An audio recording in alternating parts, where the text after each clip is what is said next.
Olá! Hoje a gente vai mergulhar fundo numa história fascinante, né? A evolução de World of Warcraft. Um gigante que já tem, 20 anos de estrada. 20 anos. É impressionante como um universo online, assim, consegue se manter relevante, pulsante por tanto tempo. Exato. E para entender isso, a gente vai se basear bastante nas reflexões do Ion Hazzikostas, que é o diretor sênior do jogo lá na Blizzard. Temos uma palestra dele e algumas notícias mais recentes. Aham.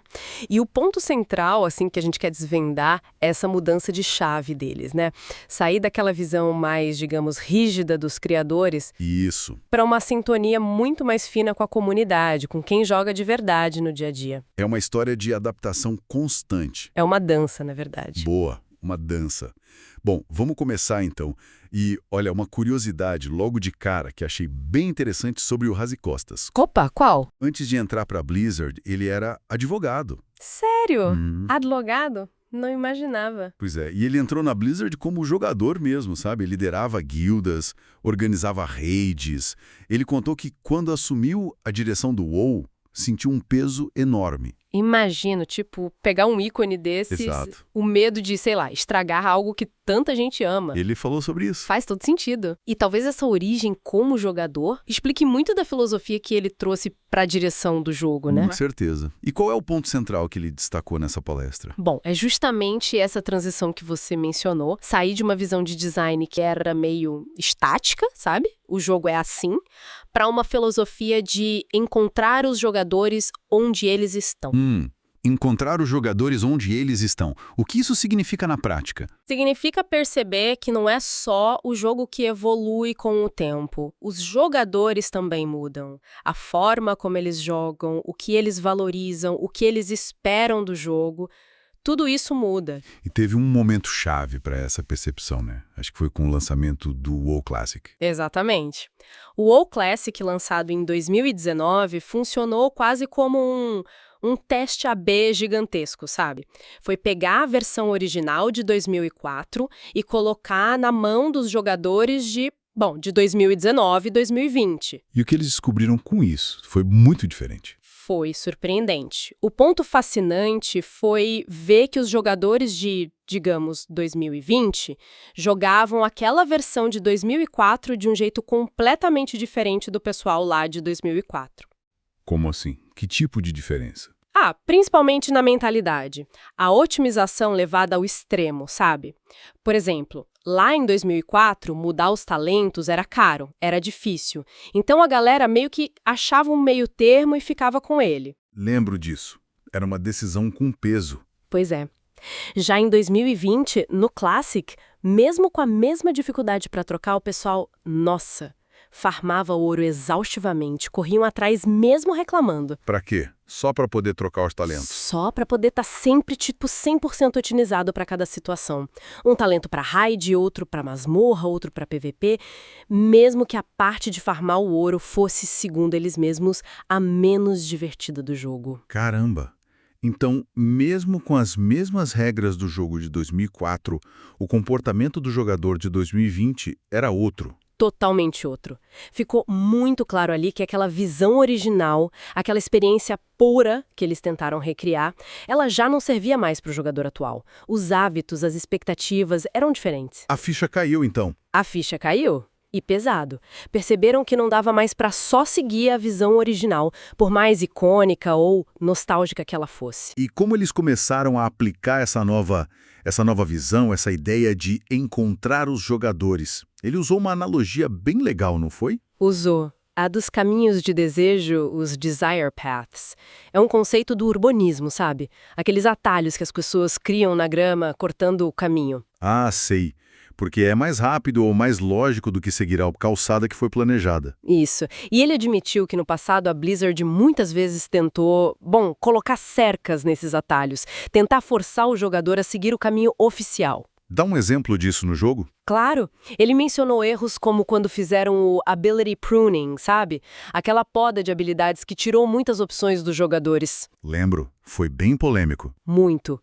Ou quando tentaram forçar certos tipos de interação social para conseguir recompensas específicas e a comunidade simplesmente odiou. Então a lição foi... Foi que muitas vezes é melhor você observar o caminho que os jogadores já estão criando naturalmente e, quem sabe, pavimentar aquele atalho, tornar oficial aquilo que a comunidade já mostrou que funciona para ela. Faz sentido. Em vez de lutar contra a maré, né? Exato. Em vez de colocar obstáculos, facilitar o caminho que eles já escolheram. Mas isso não leva a um outro problema? Tipo, se você só pavimenta os atalhos, o jogo não pode acabar ficando fácil demais? Ou perdendo um pouco daquela visão original do desafio que os designers queriam impor? Olha, esse é o grande dilema. É a tensão constante num jogo vivo como o WoW. E isso leva direto para outra ideia importante que ele discutiu, a de que não existe designer perfeito ou definitivo. Como assim? Sistemas que foram super aclamados quando lançados, ele deu exemplos como as missões mundiais de Legion ou as masmorras Mythic Plus. No começo, todo mundo adorou, mas depois de um tempo... Gerou cansaço, fadiga, aquela sensação de obrigação. Exatamente. O que era novidade vira rotina e o que era divertido pode virar um fardo. O balanceamento das classes é o outro exemplo perfeito disso. Ah, balanceamento é sempre um vespeiro, né? Sempre. E ele contou um caso interessante sobre os Death Knights, as especializações Frost e Unholy. Fizeram um pequeno ajuste, nada muito drástico nos números. E aí? E a percepção da comunidade mudou completamente. De repente, uma especialização que era vista como fraca passou a ser considerada forte e vice-versa, mesmo que os números brutos não tivessem mudado tanto assim. Nossa. Então, não é só sobre balancear os números frios na planilha. Não mesmo. A lição ali foi que balancear a percepção dos jogadores e, principalmente, manter a confiança deles através de ajustes frequentes e boa comunicação é talvez até mais importante do que acertar o número perfeito. Entendi. A sensação de que o jogo está sendo cuidado, de que os desenvolvedores estão ouvindo. Isso pesa tanto quanto o poder real da classe. Pesa muito e isso conecta com outra tensão que ele abordou, o equilíbrio entre planejar para o futuro, para a sustentabilidade do jogo a longo prazo, e garantir que o jogo seja divertido agora. Tipo, não adianta planejar um futuro brilhante se ninguém mais estiver jogando para ver, né? Exato. O exemplo das árvores de talento foi perfeito para ilustrar isso.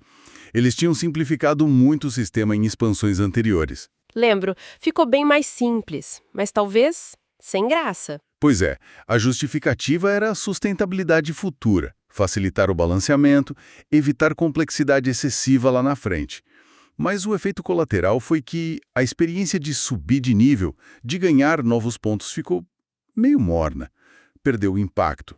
E o que eles fizeram em Dragonflight, eles voltaram atrás, trouxeram de volta um sistema de árvores de talento muito mais complexo, bem parecido com sistemas antigos que o pessoal gostava. Mesmo sabendo que isso poderia trazer de volta os problemas de balanceamento e complexidade que eles queriam evitar. Exatamente. A mentalidade mudou para algo como, olha, isso vai dar trabalho para balancear no futuro, provavelmente, mas é um problema para o nosso eu do futuro resolver. Priorizaram a diversão imediata. Priorizaram agora. Porque, como você disse, se o jogo não for divertido hoje, se a experiência atual não for engajadora, talvez nem exista um amanhã para se preocupar com balanceamento. É uma aposta, de certa forma. É uma aposta na diversão presente. Mas, claro, nem toda decisão pode ser tratada assim, né? Imagino que não. Tem coisas que, uma vez feitas, são difíceis de voltar atrás. Correto. Ele usou o termo catracas de mão única, one-way ratchets. São decisões que mudam o jogo de forma muito fundamental, e reverter seria quase impossível ou extremamente disruptivo. E qual exemplo ele deu para isso? O principal foi permitir que jogadores da Horda e da Aliança joguem juntos em conteúdo instanciado, como masmorras e raids. Nossa, isso foi uma mudança gigantesca. Quebrou uma barreira histórica do jogo. Enorme. Uma mudança cultural dentro do WoW. E ele explicou que, nesses casos, mesmo com muita pressão da comunidade pedindo por isso há anos, a abordagem tem que ser diferente. Mais cautelosa. Muito mais cautelosa. Lenta, gradual, testando, medindo as consequências. Porque se você mexe nisso de forma errada, pode quebrar a dinâmica central do jogo de um jeito irreversível. Entendi. Não dá para usar a filosofia do resolve o hoje e depois a gente vê, para tudo. Tem decisões que exigem uma visão de longo prazo muito mais cuidadosa. Exatamente, porque no fundo, tudo volta para aquela questão central: construir e manter a confiança da comunidade, seja agindo rápido para consertar algo que não está divertindo agora, seja agindo devagar para não quebrar algo fundamental a longo prazo. Então, resumindo essa conversa toda, cuidar de um jogo como o WoW por 2 décadas é menos sobre impor uma visão de cima para baixo. Muito menos. E mais sobre essa dança constante, como você disse. Uma dança de adaptação, de diálogo com a comunidade, de responder ao que os jogadores estão sentindo e fazendo. Perfeito. É sobre priorizar os problemas que os jogadores estão enfrentando, as dores deles, talvez até acima dos problemas de design que só os desenvolvedores conseguem ver ou que só incomodam a equipe interna. Colocar o jogador no centro das decisões. De verdade. É isso. E talvez, assim, para a gente fechar, fica uma reflexão interessante. Manda. O maior desafio para um serviço online tão duradouro como o WoW talvez não seja apenas se adaptar constantemente aos jogadores, mas também comunicar por que essa evolução constante acontece. Como você faz uma comunidade inteira entender e aceitar que o que era considerado o melhor jeito de jogar ou o design ideal ontem pode não ser mais amanhã. Interessante. Como lidar com a ideia de que a perfeição é um alvo móvel. Exatamente. No mundo digital que muda tão rápido e onde os próprios jogadores mudam tanto, como você gerencia essa expectativa de estabilidade versus a necessidade constante de evolução? É uma pergunta difícil. Não tem resposta fácil, né? Definitivamente não. Mas mostra a complexidade que é manter um universo desses vivo e relevante por tanto tempo. É um trabalho contínuo de construção, adaptação e, principalmente, de conversa. Uma conversa de 20 anos e contando. Fica aí a reflexão, então.